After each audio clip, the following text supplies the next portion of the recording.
Bonjour à toutes et à tous et bienvenue à cette nouvelle table ronde organisée par le Rallye des Pépites.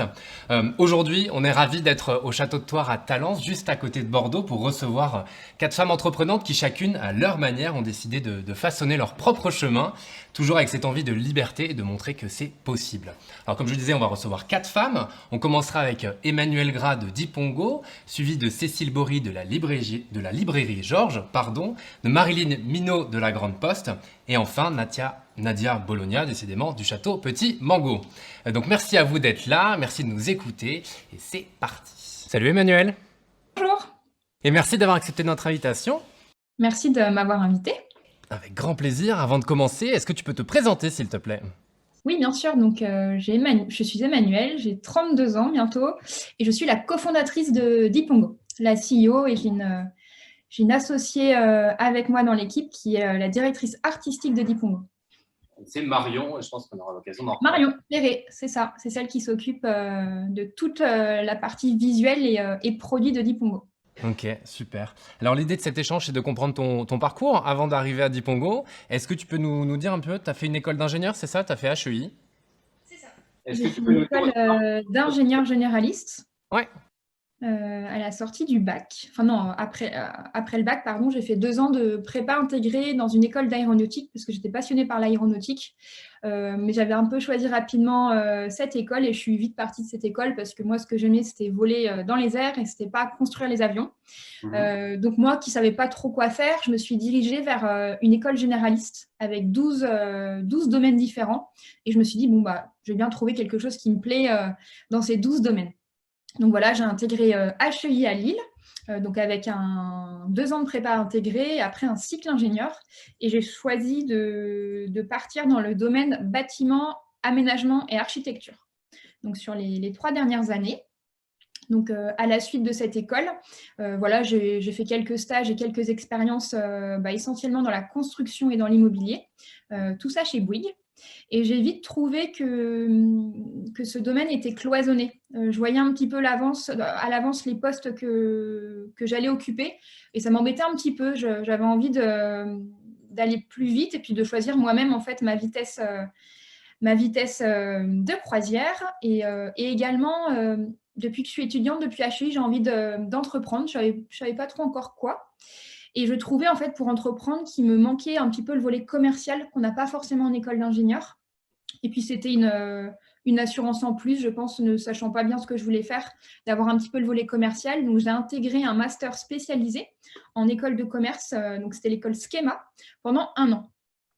Et c'est là-bas que j'ai découvert le métier du conseil. Je me suis dit, moi qui ne savais pas encore bien quoi faire, donc j'ai intégré Deloitte, c'est un cabinet de conseil en stratégie et d'autres domaines. Donc j'ai intégré donc, pendant 3 ans cette entreprise en tant que consultante en stratégie digitale. En fait, j'ai choisi ce métier parce que je me disais, en fait, je vais rentrer dans plein d'entreprises de domaines différents et on devra répondre à des besoins et apporter des solutions sur mesure.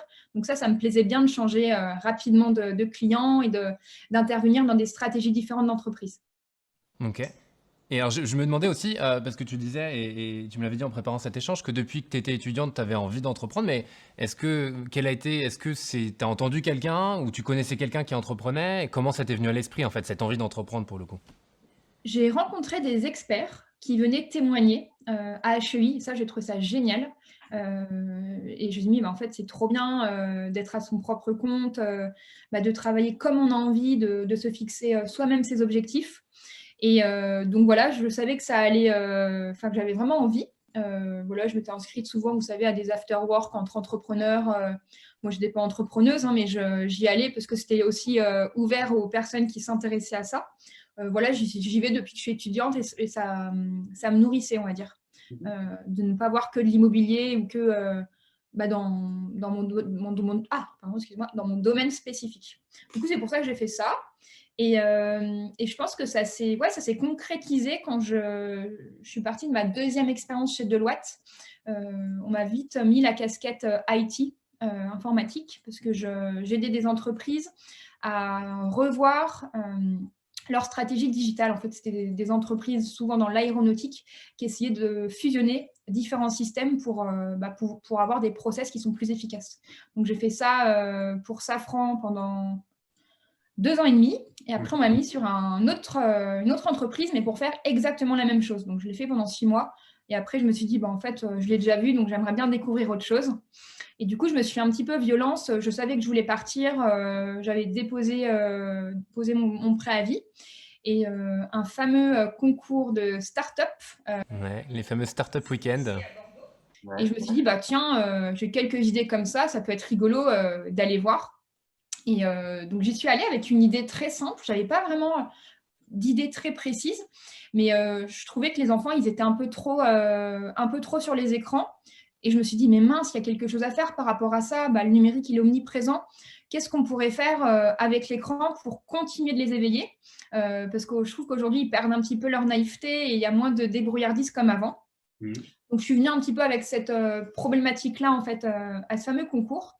Et sachant que pour le coup, je me permets de préciser, c'est parce que tu parles d'enfants, mais tu avais été animatrice de colo, tu étais babysitter, t'en croisais régulièrement. Donc, tu avais pu voir, même ça faisait quand même quelques années que tu côtoyais des enfants dans différents Oui, j'ai emplois. 3 frères et sœurs, une petite sœur qui a 8 ans de moins que moi, donc je m'en suis beaucoup occupée. J'étais scout et guide de France en tant que cheftaine, donc ça j'adorais l'été, puis m'occuper tous les samedis de petites Jeannettes, qui avaient entre 8 et 11 ans. Après oui, j'étais animatrice de colo, c'était un peu les jobs que je faisais l'été, et babysitter, et oui, j'ai vu un petit peu le comportement des enfants changer devant les écrans. Ouais.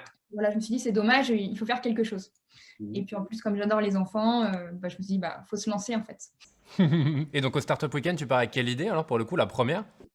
Alors j'avais pas d'idée précise, j'ai juste parlé de la problématique.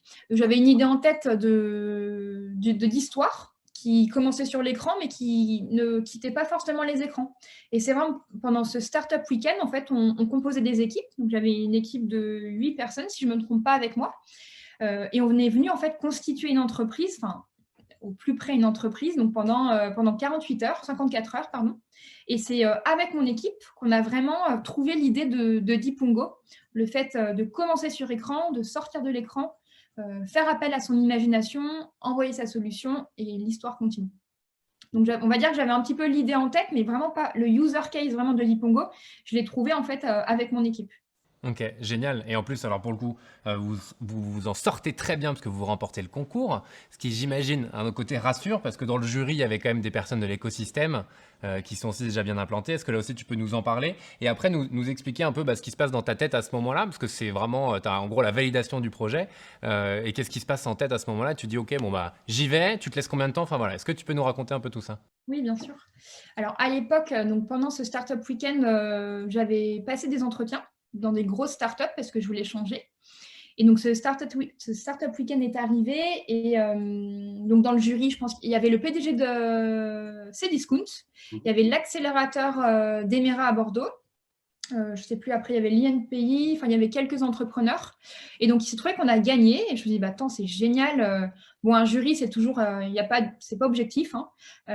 Et on a gagné le premier prix alors qu'il y avait des startups, mais trop bien à côté. On ne pensait pas du tout. Moi, je m'étais éclatée pendant tout un week-end avec des gens issus de profils complètement différents. C'est ce qui me tenait à cœur dans ce Startup Weekend, c'est qu'en fait, vous avez à la fois des porteurs de projets, donc comme moi qui avait une idée en tête, et il y a aussi des personnes qui prêtent leur expertise, qui ont envie de créer quelque chose pendant un week-end. Donc, il y a des juristes, il y a des avocats, il y a des banquiers, enfin, il y a vraiment de tout. Puis, au niveau des âges, ça va de 16 à 60 ans. Donc, ça, c'est génial. Et chacun vient apporter son expertise. Moi, dans mon équipe, j'avais un ancien militaire, si je ne me trompe pas, oui. Une prof, j'avais un graphiste, un monsieur qui sortait d'un très grand poste chez Chanel et qui a envie de créer sa boîte. Donc, vous voyez, c'était c'est génial, hyper diversifié et c'est ça qui était très enrichissant. Ouais. Donc voilà, donc on gagne le premier prix. Moi, je passe des entretiens finaux avec des startups, des grosses startups, avec les patrons des startups. Et en fait, quand j'échange avec eux, je finis par leur dire, mais en fait, j'ai envie de faire ce que tu fais. J'ai envie de me lancer le défi. En France, on a la chance d'avoir le chômage en fait pour créer son entreprise. Et je me suis dit, bon allez, si tu t'embêtes à 27 ans dans ton travail, c'est qu'il y a un problème. donne-toi l'opportunité de faire tes propres choix et tes propres objectifs. Donc, c'est pour ça que je me suis dit, bon, allez, tu as 2 ans pour créer Dipungo et pour pouvoir te verser un premier salaire au bout de 2 ans, grâce au chiffre d'affaires généré par Dipungo. Donc, voilà. Pardon, vas-y. Bon, non, mais donc, ce qui est bien, c'est que c'est arrivé au bout d'1 an et demi, donc au final, le timing était bon. Et je me demandais aussi, est-ce qu'au moment où tu te lances, t'as pas eu peur d'y aller solo? Parce que tu avais quand même le confort de Loite ou même de Bouygues, qui sont, voilà, qui sont des boîtes, donc j'imagine, bien installées dans un CDI. Là, tu pars dans l'aventure. Certes, il y a ce filet de sécurité de 2 ans, mais est-ce que t'as pas la peur d'y aller, quoi? Quand j'ai fait ça, mes parents avaient hyper peur. Enfin, voilà, je suis un peu sortie des rails, on va dire. Et si j'avais peur, en même temps, c'était hyper stimulant. Enfin, c'était un challenge monstrueux. Et après, voilà, j'avais rien à perdre. Si ça marchait pas au bout de 2 ans, j'aurais retrouvé un travail. Et puis voilà, enfin, c'est facile de retomber sur ses pattes en France par rapport aux emplois. Donc, je me suis dit ça. Par contre, c'est sûr qu'il ne faut pas trop se poser de questions avant d'entreprendre parce que sinon, on ne se lance jamais. Bon, et moi, j'ai un côté très naïf, un peu fonceuse, et j'y suis allée, quoi. Et après, on a répondu aux différentes questions donc, pendant la création de l'entreprise. Ouais, complètement. Et ça a pour le coup très bien pris. Parce qu'en 2018, vous participez alors à Vivatech, qui est aussi qui donne une belle visibilité à l'entreprise, à Dipongo. Est-ce que là aussi tu peux nous dire un mot là-dessus? Comment ça s'est passé? Et parce que même 2018 a été voilà une belle année pour vous, fondatrice du projet. Et après comme ça, tu pourras aussi nous parler de Dipongo. Qu'est-ce que ça représente aujourd'hui? Voilà, on va aborder plusieurs sujets, mais déjà 2018, est-ce que tu peux nous parler des points Alors importants de cette après, année-là? voilà, après juste le montage, enfin après le prix gagné au Startup Weekend de Bordeaux, j'ai rencontré mon associé qui au début travaillait en freelance. J'étais sa cliente et très rapidement, le courant est très bien passé. On a décidé de s'associer. Donc elle était avec moi au salon de Viva Technologie à Paris. Je ne sais pas si tu veux que je parle un petit peu de… Tu peux en parler, ouais, pour être sûr qu'on précise exactement de ce que c'est et puis comment ça s'est passé, parce que là aussi, vous en êtes très bien sorti, si je ne m'abuse. Alors, il me semble que c'est le salon technologique le plus important en France, je pense. Et en fait, on nous avait conseillé d'y aller parce que l'idée un petit peu de ce salon, bon, c'est un salon où on vient présenter 6 innovations, mais les grands groupes comme Accor Hotel, comme TF1, comme Orange accueillent des startups. Voilà, pour, je pense, un petit peu redorer leur image et aussi pour accueillir des innovations sur leur stand. Et donc, on avait postulé, on se dit, bon, on n'a rien à perdre. À l'époque, on n'avait pas trop de produits, mais on dit, on y va, au pire, on ira regarder les innovations. Et on avait candidaté à un appel à projet parce que voilà, ils expriment un petit peu leurs besoins pour sélectionner les startups par des appels à projets. Donc, Accor Hotel avait 10 appels à projets, dont un qui s'appelait Gaming and Entertainment. Désolée pour l'anglais. En gros, comment rendre des endroits qui ne sont pas forcément très propices, qu'est-ce qu'on peut proposer pour les enfants qui soient sympas. Donc, je pense qu'on s'est dit, tiens, on peut essayer avec Dipongo, on pourra parler de ce qu'on fait, même si on n'a pas encore de produit, on lancera une démo. Et il s'est trouvé qu'on a gagné le premier prix. Et on s'est dit, mais c'est génial, en fait. Ça veut dire qu'il y a quelque chose à faire dans le domaine du tourisme. Et ça nous a permis aussi de rentrer plus vite en négociation avec eux. Et donc, sur ce même salon, en fait, on s'est aperçu que le domaine le tourisme était vraiment en demande parce qu'on a eu, qui sont venus nous rencontrer, on a eu des musées, on a eu la SNCF, on a eu des hôtels et on s'est dit, mais en fait, il y a quelque chose à faire. Nous, depuis le début, on a une vision B2C, ça veut dire proposer Dipongo aux familles. Mais quand tu crées ta société, le B2C, il faut beaucoup d'argent pour acquérir de nouveaux clients. Donc, on avait plutôt une vision B2B2C, c'est-à-dire faire du chiffre dans le domaine du tourisme pour ensuite toucher les parents quand on aura un peu plus de traction. C'était plutôt 2023-2024. Donc, en fait, on a eu nos premiers clients dans le domaine du tourisme. Donc, ça a duré de fin 2018 jusqu'à janvier 2020. Ça nous a permis de lever des fonds, une petite levée de fonds. Et donc voilà, donc l'idée c'était de proposer notre licence applicative dans des événements, donc dans des musées, dans des restaurants, vraiment dans des offices de tourisme, donc plein de clients du tourisme. Ok, super. Voilà, donc ça c'est l'année début 2020. Donc grâce à cette petite levée de fonds, on avait embauché des graphistes, un directeur commercial qui était spécialisé dans le tourisme. Et le Covid est arrivé. Donc voilà, on a dû retomber sur nos pattes comme beaucoup d'entreprises et de gens. Et donc pendant le Covid, on s'est dit, en fait, il y a plein de parents qui sont en train de chercher des idées pour les enfants. Nous, on allait sortir vraiment l'application robuste au mois de septembre 2020. Et en fait, on avait une application qui proposait du contenu, mais on ne s'en servait pas forcément. Parce que depuis le début, en fait, on ne faisait pas de pub payante pour toucher les parents. C'était vraiment 1% de notre chiffre d'affaires. Et puis, ce n'était pas notre objectif. Du coup, donc on a proposé une partie de notre contenu gratuitement et il s'est trouvé qu'on a eu une belle traction sur l'application. On a eu plus de 30 000 téléchargements, voilà, des milliers de gens qui jouaient tous les jours. Et on s'est dit, mais c'est génial en fait. La traction, ces prospects qu'on cherche depuis le début, ils sont là en fait. On ne sait pas ce que va devenir le tourisme. Donc il va falloir qu'on réoriente ou qu'on aille plus vite en tout cas dans notre modèle économique pour les particuliers. Donc voilà, donc c'était il y a une belle communauté qui a été fondée vraiment pendant le confinement. Hein, c'était une opportunité pour nous. Et donc, on est venu construire avec notre communauté un nouveau produit qui est l'abonnement d'Ipongo aujourd'hui. C'est ce que vous trouvez sur le site. Je pourrais en parler juste après. Ouais. Et vraiment, on est venu construire le produit avec des parents qui s'embêtaient à la maison et avec des professeurs qui essayaient de trouver des solutions pour les élèves. Et oui, ce que j'ai oublié de dire, c'est que souvent, quand on a une idée de projet ou quand on a un bout de produit, moi, ce que je conseille, c'est vraiment d'aller le tester. Et c'est pour ça qu'on est venu tester notre MVP. C'est vraiment un bout de produit. On n'avait pas une application, mais on est venu le tester dans un musée assez emblématique à Bordeaux, donc le musée Cap Science. Et donc, en 2018, pendant les vacances d'été, toutes les après-midi, on était avec des enfants. On leur faisait tester Dipongo, puis nous, ça nous a permis d'échanger avec les parents, voir si on pouvait monétiser en fait cette application. Et en fait, on a eu pas mal d'interactions. Les personnes venaient dire ce qu'elles aimaient, ce qu'elles n'aimaient pas. Et du coup, nous, on venait modifier en fait l'application après ces retours. Ok. Et justement, est-ce que tu peux nous dire concrètement Dipongo, c'est quoi? Donc c'est une application, mais en même temps, on comprend faut les faire sortir des écrans. Donc comment ça fonctionne exactement en fait? Ouais. Donc Dipongo, c'est assez simple. On va nourrir l'imaginaire des enfants, on va essayer de stimuler leur créativité, qui a tendance un petit peu à se perdre aujourd'hui avec la surconsommation du numérique. Donc nous, on veut montrer le contraire de voilà, on croit en fait, on peut proposer un usage différent du numérique qui vise vraiment à éveiller les enfants. Donc Dipongo, c'est une application d'histoire interactive personnalisée. Donc, c'est une application Phygital. Pourquoi on dit Phygital? Parce que ça va se passer à la fois sur l'écran et à la fois dans la vraie vie. Donc, ce sont des histoires. Hein, c'est un kiosque d'histoire.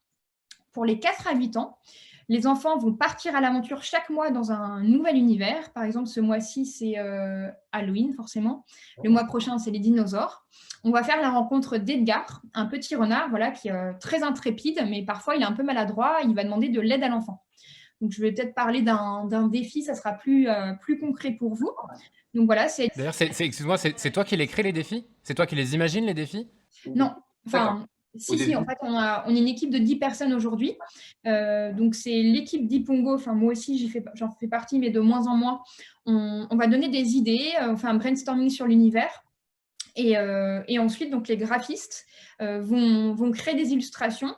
Et il y a un petit peu des allers-retours entre les associés et les graphistes sur la rédaction des histoires. Et surtout, ce qui est important, c'est que ces histoires, elles sont co-rédigées et relues et validées par un comité pédagogique qui est spécialiste en éducation. Donc, on va avoir un chercheur en neurosciences, des psychologues, des sophrologues, surtout pour la gestion des émotions. C'est très important pour nous. On veut montrer que c'est possible de s'exprimer en fait à travers l'écran. Ouais. Et donc voilà, tous les mois en fait, ce comité nous aide à valider les histoires, puis à corriger les histoires. Ok, donc pardon, je t'ai coupé, mais donc reviens sur le fameux Edgar et sur l'histoire. Edgar, je ne sais pas si je vais le montrer, si vous allez le voir. Ah si, ok, d'accord. Très bien, un petit renard, magnifique. Qui va avoir des problèmes dans son aventure. Par exemple, il y a un défi où il aimerait jouer avec les oiseaux qui sont de l'autre côté d'un ravin, mais il ne sait pas comment faire. Du coup, il va demander de l'aide à l'enfant de manière très simple. Il me fait tiens, moi, j'ai vraiment envie d'aller jouer avec les oiseaux. Est-ce que tu pourrais m'aider à trouver une solution pour franchir le ravin? Et là, l'enfant va quitter l'écran et va imaginer une solution dans la vraie vie. Ça peut être du dessin, ça peut être du modelage, ça peut être de la construction. Bah, sa seule limite, ça va être sa capacité d'imagination. Donc souvent, les enfants, ils dessinent, et c'est déjà très bien. Ils vont prendre en photo via l'application leur solution, ils vont l'envoyer, et l'histoire va continuer grâce à leur solution, et surtout en fonction de leur solution. Imaginons Tristan, il a fait un pont, donc on verra Edgar marcher sur le pont. Marion, elle a dessiné une montgolfière, et ben on verra Edgar sur la montgolfière en train de voler. Donc voilà l'idée. Et ce qui nous permet de personnaliser les histoires, ça va être la reconnaissance vocale.